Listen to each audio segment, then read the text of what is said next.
Okay. This afternoon, whatever it is. Yeah. Yeah, it's a nightmare.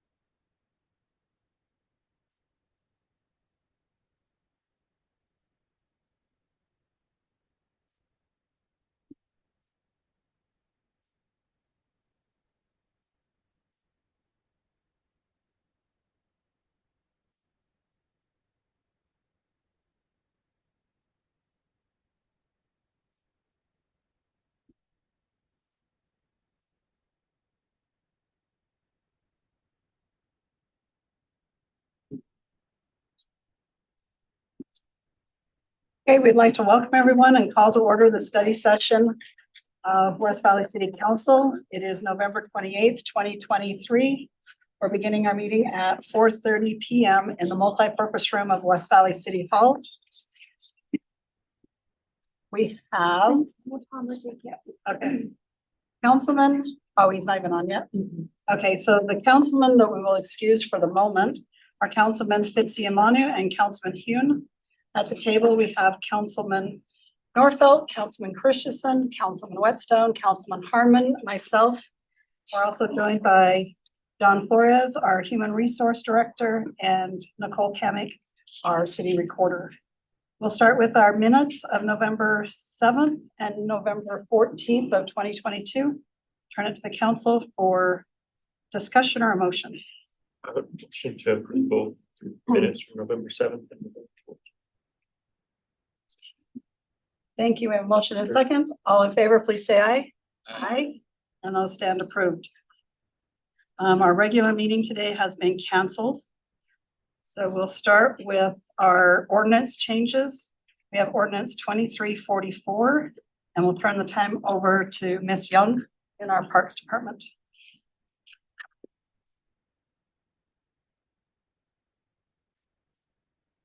Thank you, Mayor and Council. So this is a request to change the ordinance, the consolidated fee schedule for a couple of items.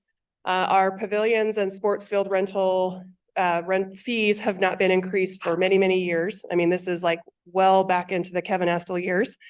And we are really far behind on covering our costs to provide that service for people. So for the pavilions, a lot of it's personnel costs, people being on call and having to report when there are issues with the power or plumbing or something like that. And so the pavilions are one of those items. And then the sports fields as well, all the extra work that it takes to provide the sports fields, the extra watering and fertilization and mowing and top dressing and water and everything that goes along with that. So some of those fees are, most of those are weekends only. And so when I calculated what the cost of those were over the course of the year, I calculated those as weekend rentals only for 6 months out of the year. Some of those are pretty significant increases, but we also, in addition to determining what our costs to provide those services are, we also compared them to other local similar type facilities, and we're still certainly lower than most, but in the ballpark with some that are similar type facilities. The second part of the request change is just a small change on the golf player pass. When we created the pass, it was kind of for those really loyal golfers who can come during the week and golf, and it's at a significantly reduced rate during the week. And so the only change is not to the fee for the pass, but just to include Fridays as the weekend, and then not have the significantly reduced rate after 1 p.m. on the weekends and holidays, that the whole weekend and holiday, including Fridays, are all at the little bit higher rate, but still at a reduced rate for those players. Do you guys have any specific questions about them? Yes, So Mayor. explain that again. Just the golf pass. The golf pass, just the only difference is currently the Friday is considered a weekday. Okay, so it says Monday through Friday, and you're going to change it Monday to Thursday. Monday to Thursday, correct. And then that's also the significantly reduced rate after 1 p.m. on weekends and holidays. So that would not be either. That would not be. Yep. So Fridays and weekends and holidays would all be at that little bit higher rate. We've just found we're significantly busier since COVID. And so we want to be able to capture a little bit more revenue on those days that we are busy, weekends and holidays and Fridays. Okay, When was that going to affect? The player pass fee, we would like to, all of these would go into effect 2024. So the golf course will start selling their passes as soon as we get approval for this. This is one of the small changes that they wanted to make for this year. So they would be effective for the 2024 season. So have there been people who already purchased? No, they've waited to sell the passes until we got this on the agenda. Yeah. That's part of the agreement. Some of the terms that are in the consolidated fee schedule are in the agreement that they complete as part of the pass to purchase a pass. So we want to make sure we have this completed before we sell those. okay, so my question is on line 28, it says that it's just gonna go up to $100 per half day. Previously, you had the $50 plus $15 for every over 5 hours. Yeah. So it's just gonna be a hard stop. Yeah. So it's kind of, Time? it's kind of at a two o'clock time frame. So kind of before 2 or after 2. We just Okay. found with the hourly rate, people were kind of nitpicking on, well, I'm really not using a whole half day. I'm only using 3 hours. So we just want to say it's a half day. If you go over a half day, then it's a full day. So are you gonna put 5 hours on there or just, No, just 100 per half day. and are you gonna clarify on here what that is, 2 o'clock? Yeah, we can certainly include that. If you're having that kind of a reaction, I probably would. Okay. Yeah, we can definitely add that. If that makes sense. Uh-huh. And then, I know, and that's on the softball field as well, so soccer and softball. Okay. Then I know we've had a lot of ornaments popping up on their own on the weekends. What are we gonna do with that? Just showing up to play and not And paying. Not paying anything and just being there, picking other people off, actually. They have from time to time. On the softball fields, it's a lot easier because we can keep them locked. On the soccer fields, we usually have our staff go out and talk with them and say, you don't have this. And our staff, we kind of differentiate if they're like officials. If it's kind of a informal game or something with no officials or anything, we kind of let it go because that's really what a park is for. Okay. But if it's an officiated, an official game, then we kind of go out there and say, hey, you're not, at least get their information and reach out to them. And we may not kick them off that day, but at least reach out to them and say there's a process to go through and the fields need time to rest. We don't just schedule them every hour. We need to have time for the grass to grow and recover from the significant use that they get. Okay. And would that entail all of our parts that these are showing up in? Really, I know Parkway has had a problem where they've actually kicked residents off the field so they could play their soccer.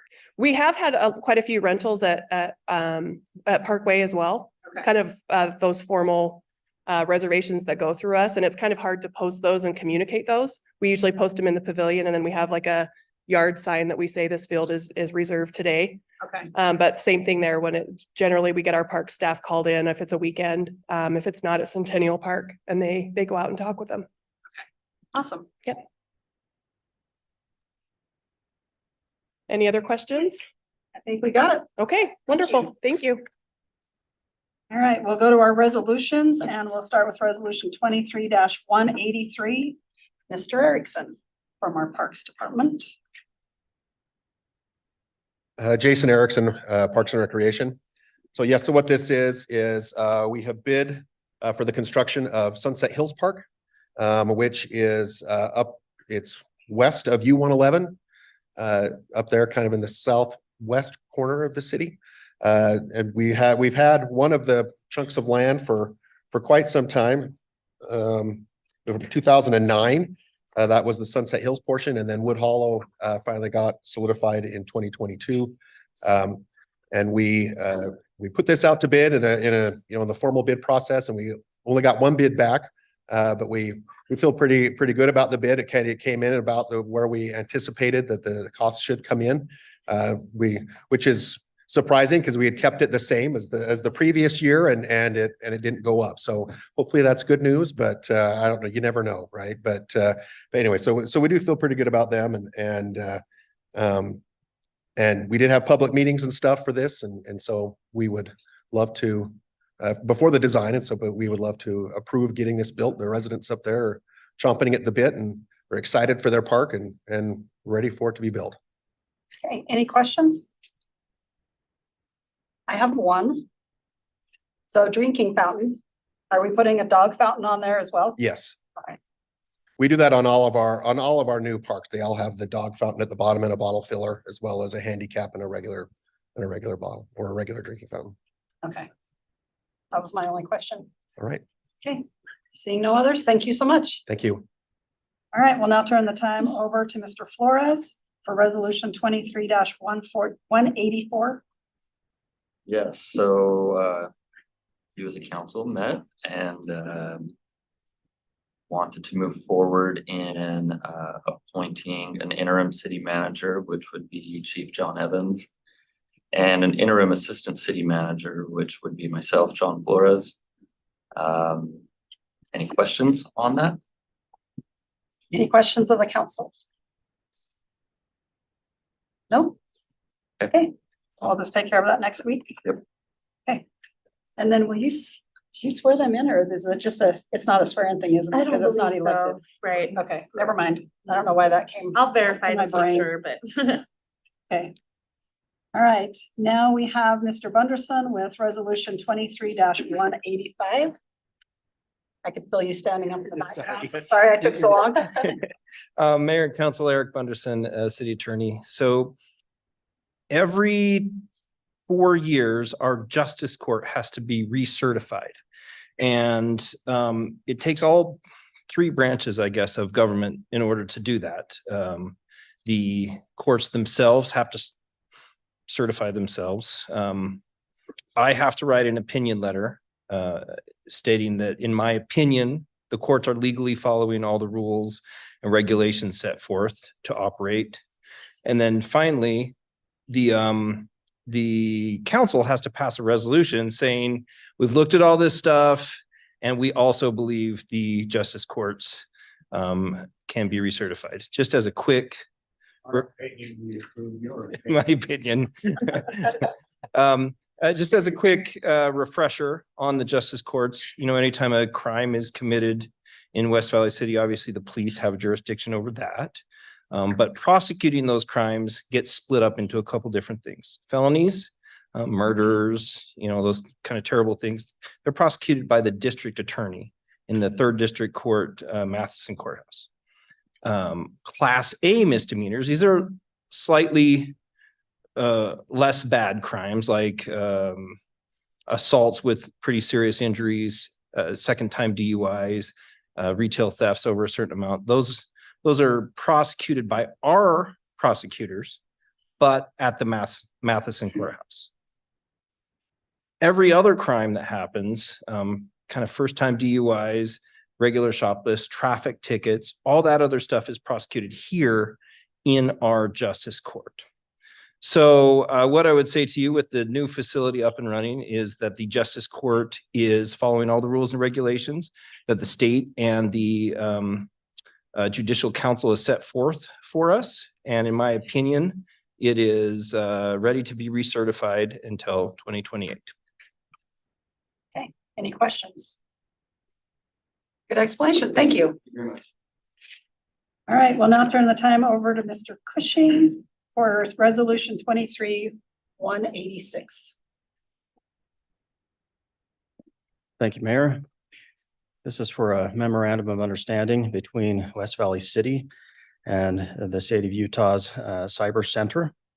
If the council approves the signing of this memorandum of understanding, it will allow the city to use any security tools or software that is acquired by the state as part of its grant program.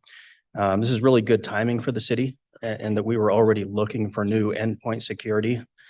What I mean by endpoint security, an endpoint is any laptop or desktop that our employees are utilizing. And so the software that the state has acquired is Sentinel-1. We've actually been testing it. It works really well.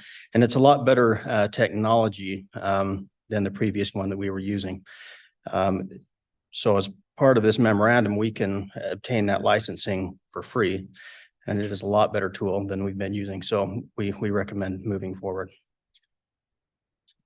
Okay. Any questions from the council?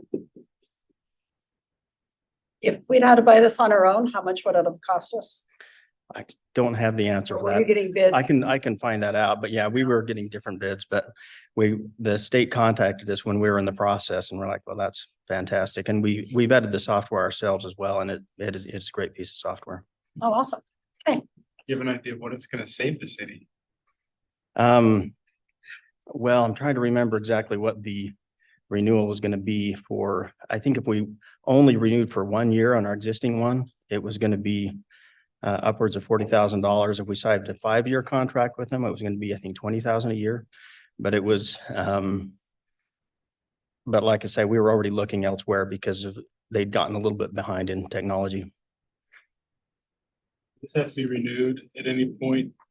This memorandum is good through the end of 2027. Okay, thank you. Thank you.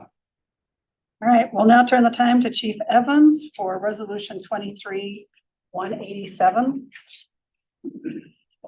Thank you, Mayor. This is a automatic mutual aid agreement that we've had in the valley probably for, I'm guessing, 20 years. Every about 5 years has to come back for renewal. What this allows us is the closest unit response. We can help each other. There's nothing there. I think the only thing you'll see, if you can remember back when we signed it 5 years ago, they've added a couple of cities outside the county. And the reason being is they border like the UFA, or they'll border Draper up into the Alpine area. So it's more for those departments, not really ours, but that's why those cities were added into it. Okay. Any questions from the council? Thank you. Okay, thanks. All right, we'll now turn the time over to Mr. Johnson for resolution 23-188 and 189.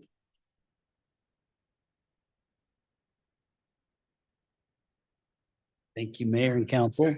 This first resolution is a betterment agreement with the Utah Department of Transportation. As you're all aware, they have begun construction actively on 4700 South and Bangerter Highway.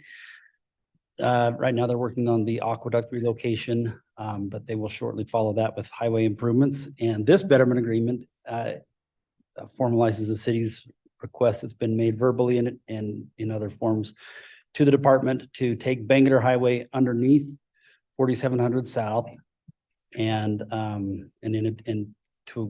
as the city's contribution to that, the city will be responsible for $2 million for that betterment. And we also agree through this agreement that we will not complain when we can complain, but we will allow them to close 4700 South through movements through Bangerter Highway for a year, for up to 12 months.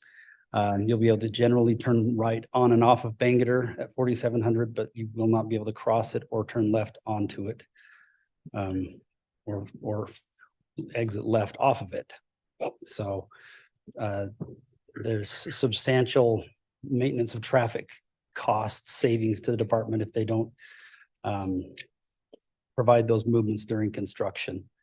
And so that's kind of also a contribution that our citizens will be making to this betterment by taking different routes. So, and it is proposed that through this resolution that you also execute do a budget opening to fund this through from the city's unreserved fund balance for the $2 million share. Generally, the going price has been $4 million for these types of improvements, and we own half of the interchange, and so we pay half of that. So, are there questions on this agreement? It's the 2 million that I don't like, but and maybe, John, you can do some research for us. Do we have surplus in other parts of the budget that could help offset that? I know we've had people come into city council and comment that they would like it to go under.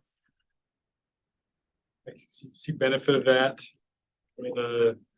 Just have a hard time spending the money. Well, at this point, we've made the commitment to them. They're going this direction and are designing it to go Because we- under because we told them that we would pay for it. And so while we've not formally committed, we've committed ourselves. And so we should not change that now, but you know, how we pay for it is a different challenge, but at this point, probably should pay for it. I guess my only question is, this is gonna be a full underpass, Correct. and yet at 4,100, they said they could only go down halfway and up halfway. Yes. What's the difference between the two? What's the difference in price? No, the difference in, Ability. well, we can go fully under Oh, 47. it's groundwater. It's the elevation of the groundwater. 4,700, the closer you get to the Great Salt Lake, the shallower the groundwater gets.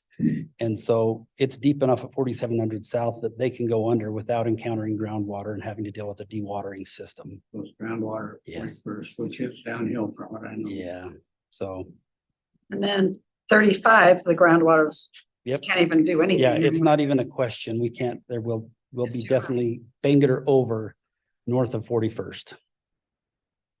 No, Taylorsville's kicking in. They are not, because they did not want this betterment. They did not want to fight against it, but they were not willing to participate, did not ask for it.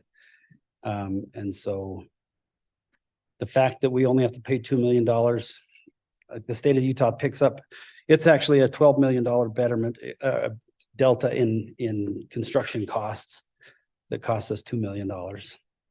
So, I think we're getting a better deal than what we thought we would get. it's a really Yeah. good deal. Yeah. Yep. It will benefit our city for 50 years. It'll be great because it's aesthetically, it's a much nicer system. You'll approach Bangor Highway hardly knowing that there's a freeway there. I mean, you'll know, but it's not going to be a big visual impediment for the viewscape for sure. The hybrid at 41, are we committing any funds to? We'll be left with the same type of a commitment, which, you know, if they're polite, it will be $4 million. Yeah. And that's when they did the environmental clearance on 4,700 south, they actually cleared both over and under to give us some time to decide. When they did the environmental clearance on on 41 going north, they just cleared the hybrid version. I think if push came to shove, we could get them to do a re-evaluation because they'd save a lot of money. If we changed our minds and wanted to consider something other than the hybrid version at 4,100 south, but for now, that's what's included in their environmental document that's being reviewed and almost finalized.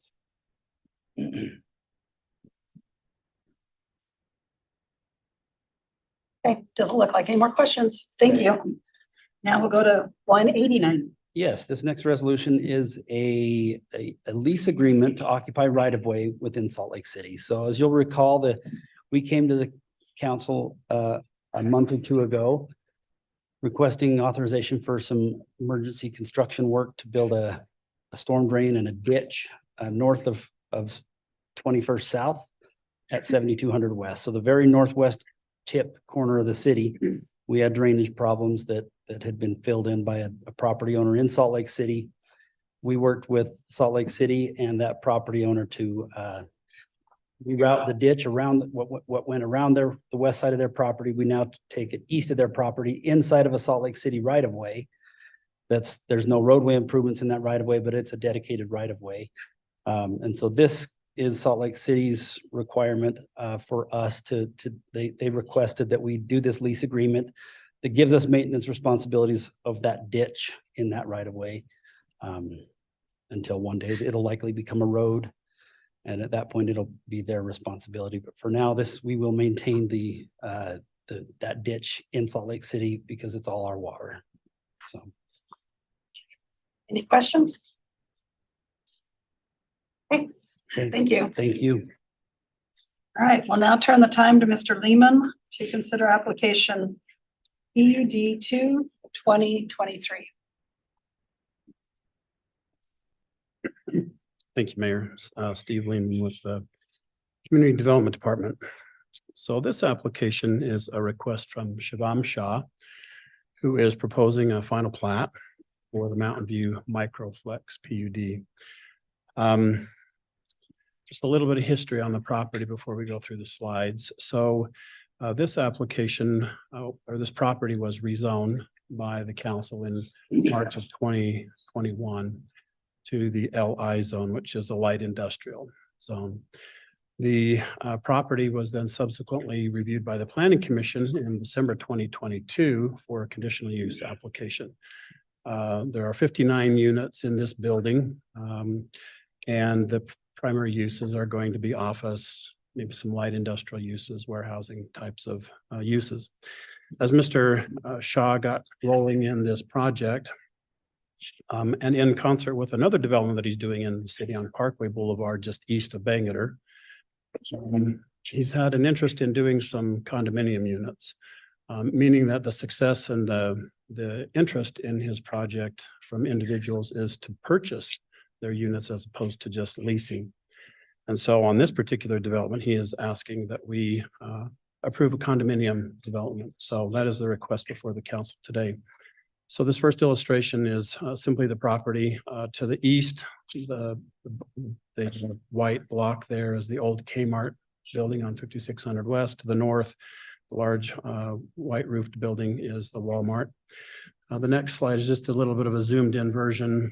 The property actually is under construction right now, so it's not vacant as you see here. Next slide just shows a couple of illustrations. So access to this piece is rather unique. So there are two recorded access agreements on this property that likely existed before we became a city. One is from 3500 South, the other is from 5600 West.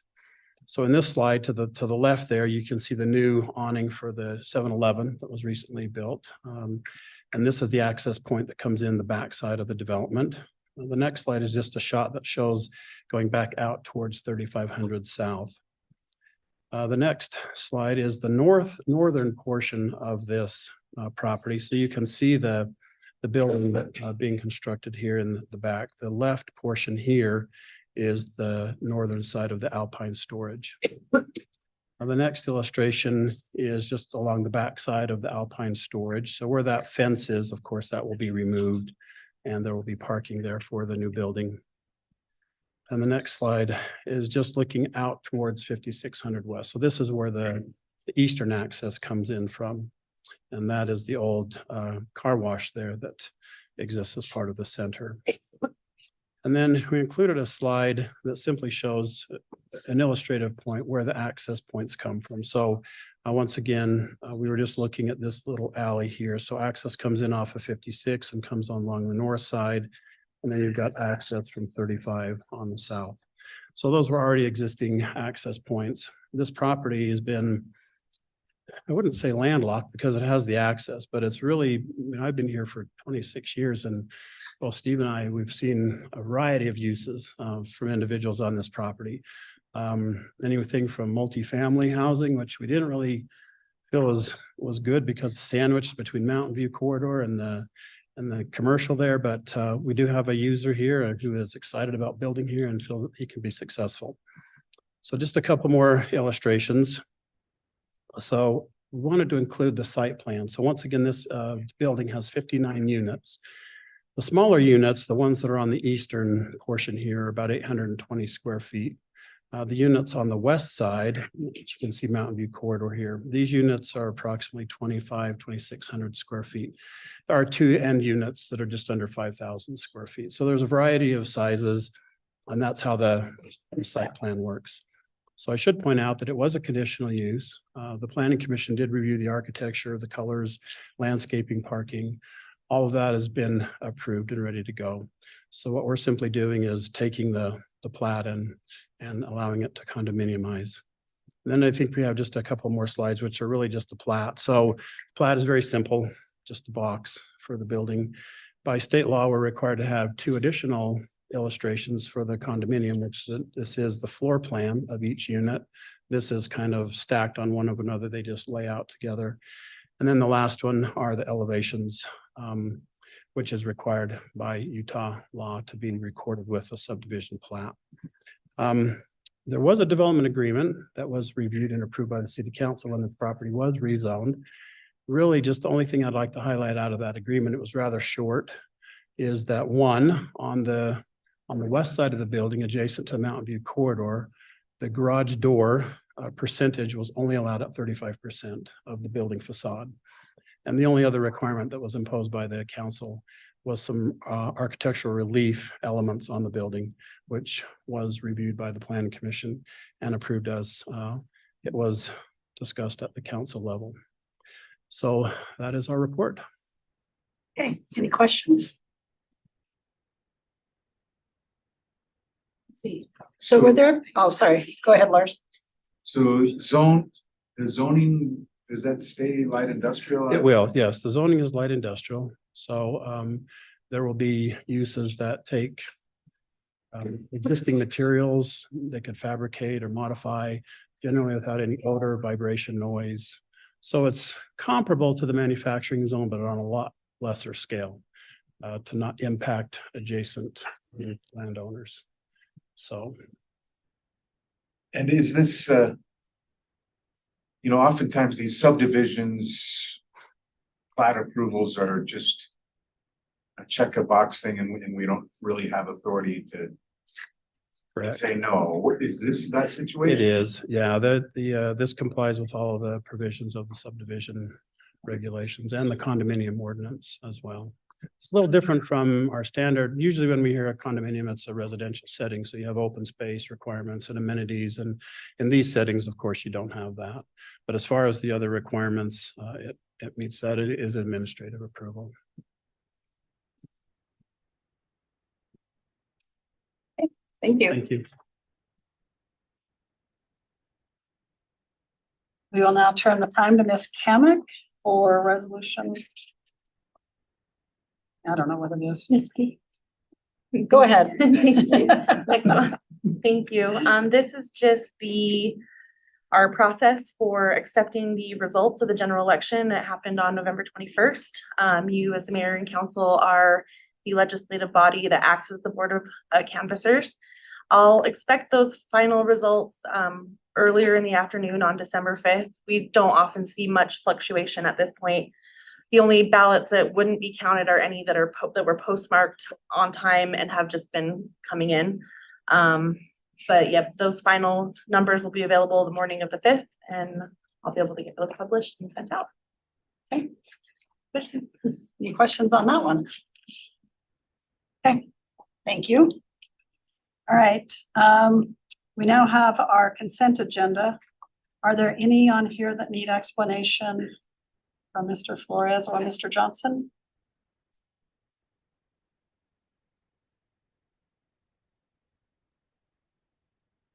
Okay, seeing none, we'll go to our Bingham Point follow-up discussion. Was there any need for that today?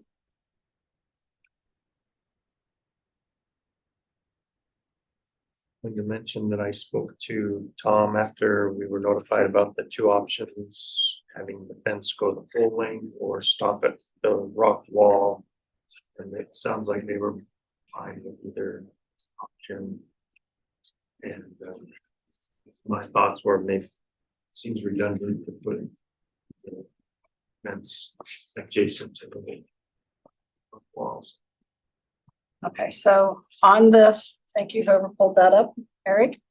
So where are you saying it seems redundant? On the blue section. The blue section, just do the red? Wall there. Okay. We would just put in the rail fence. Yeah. Where the red is?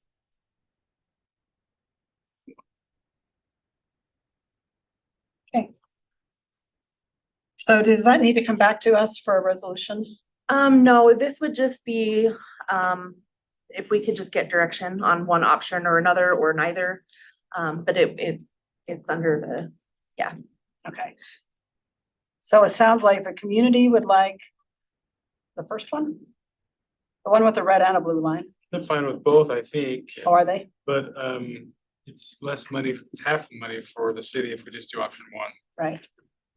I think it will solve 99% of their issues, so. I think so as well. Okay, so do I have enough head nods to say move ahead with option A? Okay, or option one? Okay. Thank you. And then Mr. Flores, did you have any updates on the city manager pay rate? I don't really have any updates. The position closes next Thursday, the 7th. Okay. So just a reminder of that, but yep, still accepting applications and we'll have more of an update throughout December. Okay. Any questions for John on this one? When we're planning on discussing the contract next. So, When do you need that decided? We won't need a contract or anything determined like that until we've selected a candidate and, but it would be worth discussing prior to that to get an idea of the different items that would be included in a contract. So we do have time. When that point comes can vary. We're anticipating possibly early April, could be pushed out to sometime in May though. Just kind of depends on how different parts of the process play out and when we make that determination. So we do have some time, but we don't have anything currently scheduled. Okay, The close and it's I think a dozen. samplings. Yes. There's a couple that I think would be fine to start with and we can add and take from the others to finalize it. So it might be two. Now, it'd probably be helpful if we just kind of start making notes. And then we can bring them all back together and like make it go a lot faster when we do talk about it. And will we do that in a closed or an open? What's the rules there, Nicole? I think it could go either way. I think so. Yeah, I would it give would- the same okay. answer. Yeah, because we're not discussing the competency of an Right. individual. Okay, it's just the We're contract itself. maybe potential litigation, so we could close it for that, but it'd be, we don't have to. Okay, If you're seeking any advice of counsel, we probably should close it though, under one of those. oh, if we'll be asking you for advice on different Yeah. parts of it? Yeah. Okay. Okay, so maybe if we put together our little list, then we could maybe send them all to Nicole and she could have you review and see if there's gonna be an issue. Okay. So that's your. Maybe What by, list are you referring to? so the contracts that Nicole sent us, if you want to go in and find one you like and mock it up or have your list of what you would like in a contract, just that. That's your homework between now and February 1st. So We'll start that early. works. Okay. Right. Any questions on the council calendar? December is going to be busy, so put your shoes on. Okay, seeing nothing there. Any potential future agenda items? I was gonna bring it up when one of the consent agenda items was Lancer Way. We have plans, kind of draft plans of what we're doing there. Can you share those sometime with us? Okay, so make that a communication in the future. You want that in communication or email or do you guys have a preference? No, let's do it here. Yeah, let's do it, communication.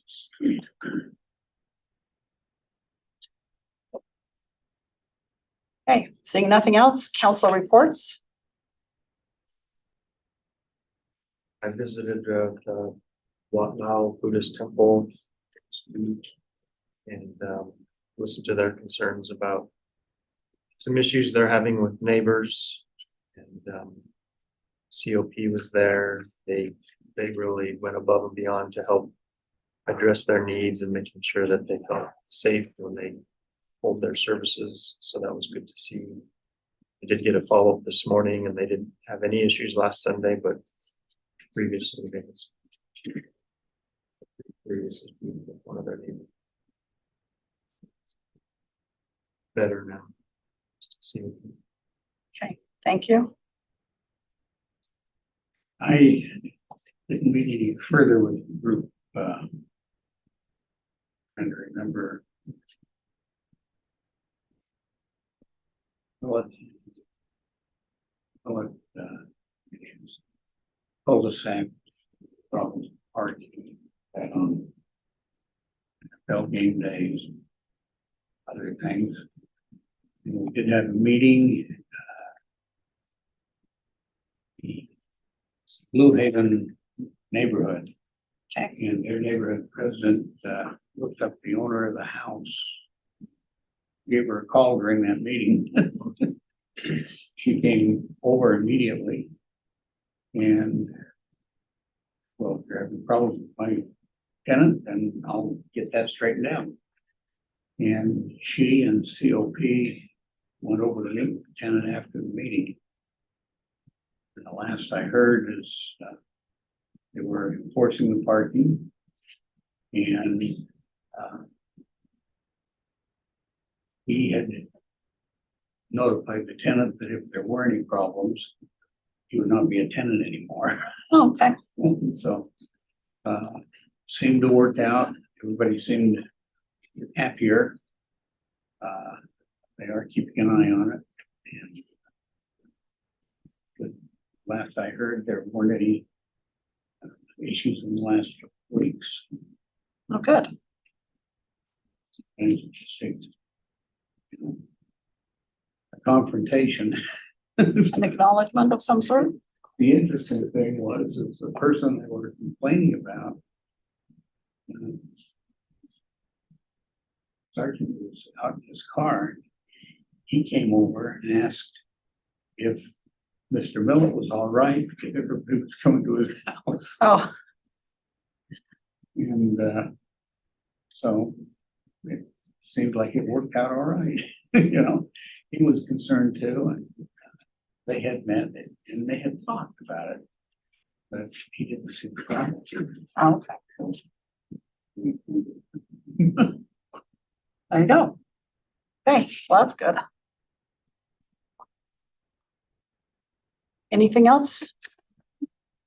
So I just have one concern from there's some kids at Hunter High School that are concerned with our sidewalks this year. Last year, the snow piled up pretty dangerously icy, so walking along the sidewalks on 41 and 56, they didn't think they were very safe because they were afraid they were going to slip and fall and go into traffic. And so they just asked if we could be more mindful for snow removal. I don't know which of those sidewalks are our responsibility and which are Granite School District responsibility. When I was a school administrator, we had the responsibility for the sidewalks in front of the school. Okay, And I know when I was at Hillside, we actually had the responsibility for that sidewalk from Hillside down to 41st. so we need to reach out to Granite School District. See what they're doing. Do we have a member of staff that could reach out and voice those concerns? Yep. Okay. Thank you.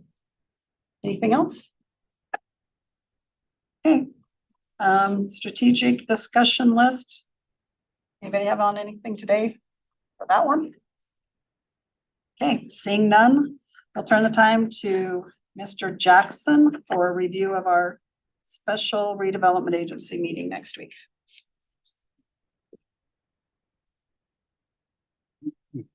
Mayor and Council, Jeff Jackson with Redevelopment Agency.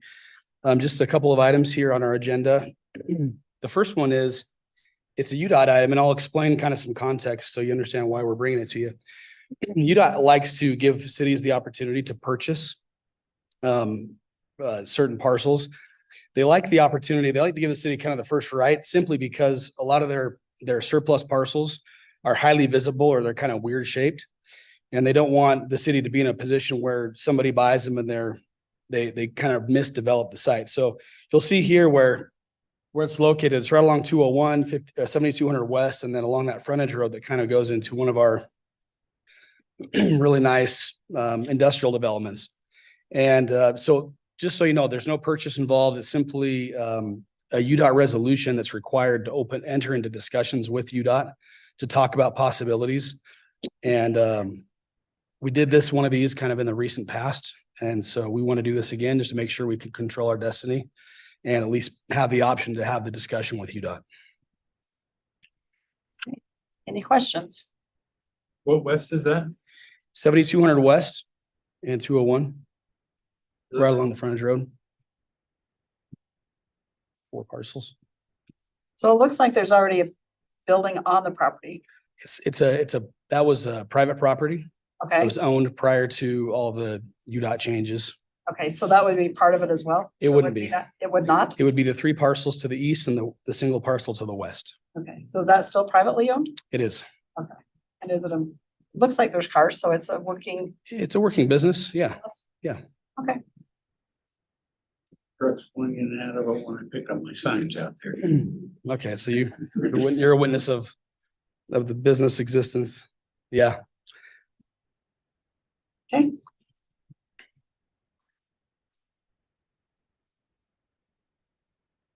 No other questions? Okay. Yes, sir. Oh, Yeah, no yeah, problem. Yeah, one more item. This is to approve the contract to sell some RDA property. This property is located at 1750 Research Way. It's sort of along Research Way and Redwood Road, is near Redwood Road. You might remember in the past, we decided to conduct a study, and a study is always created just to start marching towards the option of a redevelopment area. And so we began to study this area. And as we began to study, we sort of gather key players in the area to make sure we have a proper assembly to do a redevelopment. And at the time, we had buy-in from some key players, such as the school district. They had 13 acres. We had other private property owners that it was a total assemblage of about 25 to 30 acres in total. And since that time, the school district decided not to participate or not to get involved. Some of the other business owners, they sold their businesses. The new owner decided not to do anything, or some of them even doubled down, reinvested in their sites. And so it became obvious to us that we needed to make a pivot. And we got an offer on the property that was a market offer. It was more than what we purchased the property for. And we feel like it's a great opportunity for us to sell the property. And so we're here to talk about or to present a purchase contract, purchase contract, us selling it. And any questions? So how much property is it? It is 0.92 acres, and there are 4 business condos as well. So it's a part of a condo complex, and then there's 0.92 raw acres.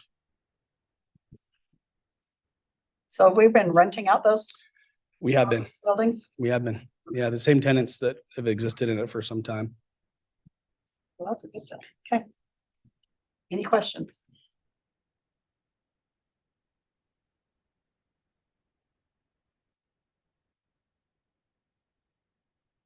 Thank you. Appreciate it. And just for my own, can we have a map next time? Oh, definitely. Absolutely. Or next? Yeah, I can make sure the map gets to you. Okay.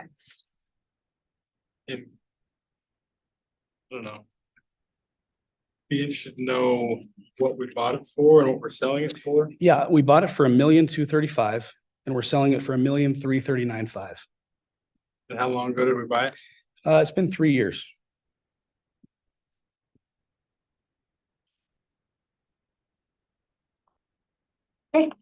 Thank you. Okay, thanks so much. All right, we don't have a need for a closed session tonight. Nope, okay. So we just have one more action item. Adjourn. All in favor, say aye, Aye. and we stand adjourned.